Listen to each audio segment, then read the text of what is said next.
करवा चौथ व्रत कथा। एक ब्राह्मण के 7 पुत्र थे और वीरावती नाम की एक लौती पुत्री थी। 7 भाइयों की अकेली बहन होने के कारण वीरावती सभी भाइयों की लाडली थी और उसे सभी भाई जान से बढ़कर प्रेम करते थे। कुछ समय बाद वीरावती का विवाह किसी ब्राह्मण युवक से हो गया।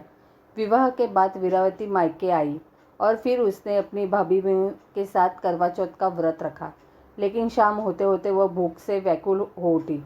सभी भाई खाना खाने बैठे और अपनी बहन से भी खाने का आग्रह करने लगे, लेकिन बहन ने बताया कि उसका आज करवा चौथ का निर्जल व्रत है और वह खाना सिर्फ चंद्रमा को देखकर उसे अर्घ्य देकर ही खा सकती है। लेकिन चंद्रमा अभी तक नहीं निकला, इसलिए वह भूख प्यास से व्याकुल हो उठी।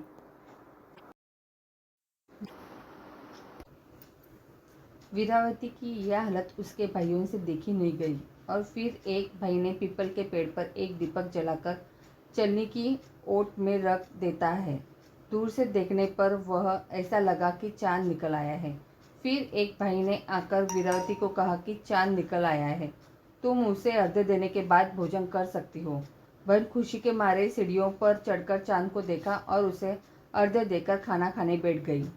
उसने जैसे ही पहला टुकड़ा मुंह में डाला है तो उसे छींक आ गई। दूसरा टुकड़ा डाला तो उसमें बाल निकल आया। इसके बाद उसने जैसे ही तीसरा टुकड़ा मुंह में डालने की कोशिश की तो उसके पति की मृत्यु का समाचार उसे मिल गया। उसकी भाभी उसे सच्चाई से अवगत कराती है कि उसके साथ ऐसा क्यों हुआ। करवा चौथ का व्रत गलत तरीके से टूटने के कारण देवता उससे नाराज हो गए हैं। एक बार इंद्रदेव की पत्नी इंद्राणी करवा चौथ के दिन धरती पर आई और वीरावती उनके पास गई और अपने पति की रक्षा के लिए प्रार्थना की। देवी इंद्राणी वीरावती को पूरी श्रद्धा और विधि विधान से करवा चौथ का व्रत करने के लिए कहा।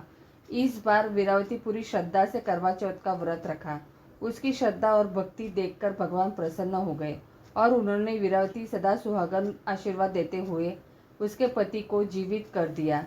इसके बाद से महिलाओं का करवा चौथ व्रत पर अटूट विश्वास होने लगा।